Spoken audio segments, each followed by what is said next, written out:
Back on Masters of Spin this morning, politicians using shock tactics. By her own admission, the New South Wales Premier set out to shock people into action yesterday and stay at home during the Sydney region lockdown. I appreciate the message I'm delivering today is quite shocking for a lot of people, but I need everybody to be shocked. If we don't, we will see thousands and thousands of people in hospital and lots of people, thousands of people potentially dying. Our Masters of Spin this morning are advertising and marketing experts Adam Ferrier and Matthew Bywater. Morning to you both. Gents, we are used to hearing political leaders reassure us that everything's okay. At one stage during that news conference, as we heard there, Gladys said thousands of people could die. Is this shift in tone, which was a marked one yesterday, Adam, to you first, do you think this was appropriate and was it overdue? I think all politicians have a choice. They can be either liked or they can be feared. And I think Gladys has spent a lot of time being liked. And I think now she's trying to suddenly be feared. And I think it's coming through a little bit inauthentically. And I think that might be because of disunity in the party as well. It kind of feels like she's not speaking on behalf of the party in this kind of tough stance. So everyone's kind of second-guessing themselves a bit. Can you be liked and feared?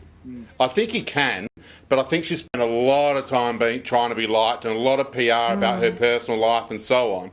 And now she's suddenly trying to be authoritarian. And it's not coming through enough, but I do think that's because of a disunity of the party. Yes, we did see that yesterday, actually, with her actually contradicting her health minister, Brad Hazzard, by saying we are going for elimination when he had said the day before that we may have to live with it in the community. Matthew, is shock the best way into getting people into action? Because what we've seen to this point is with Kerry Chant, who is the Chief Health Officer, and Gladys Berejiklian, they have more been praising people who are doing the right thing. This is really taking more of a stick approach. Yeah, I think it's actually a good move because when you see the way the human brain works is we take shortcuts. We see something we think we already know and we skip over it.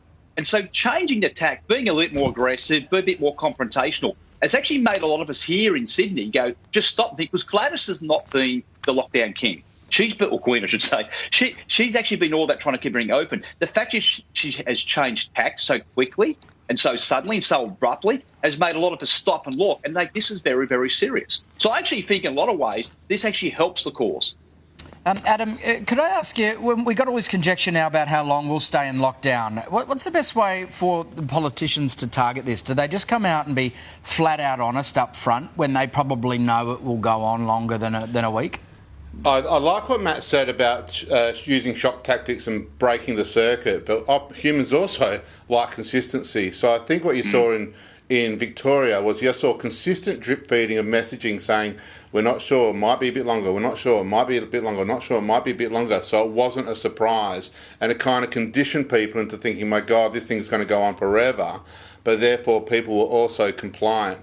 And so I think just drip feeding bad news like this, or potential bad news, is probably it worked in Victoria. So it's a tough one though. Yes, look, the other thing about this that I think in terms of messaging is rather than to criticise those communities where it has spread during lockdown is to ask why and change the messaging on that. We thank you both for your perspective. And Adam Ferrier, usually a doyen of style, this morning... The polar opposite. Can we get rid of that? There we go. And it's a shameless plug.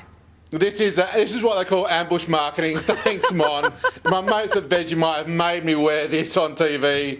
It's 100% acrylic. You can get one as well. Because we really it needs more brand awareness, doesn't it? I told him that jumper is like coming in like Miley Cyrus on a wrecking ball. You got your point across. I love it. Thanks, Mon. Thanks, Adam. guys. Great to see you. Thanks, Maddie. Well, hang 10, everyone.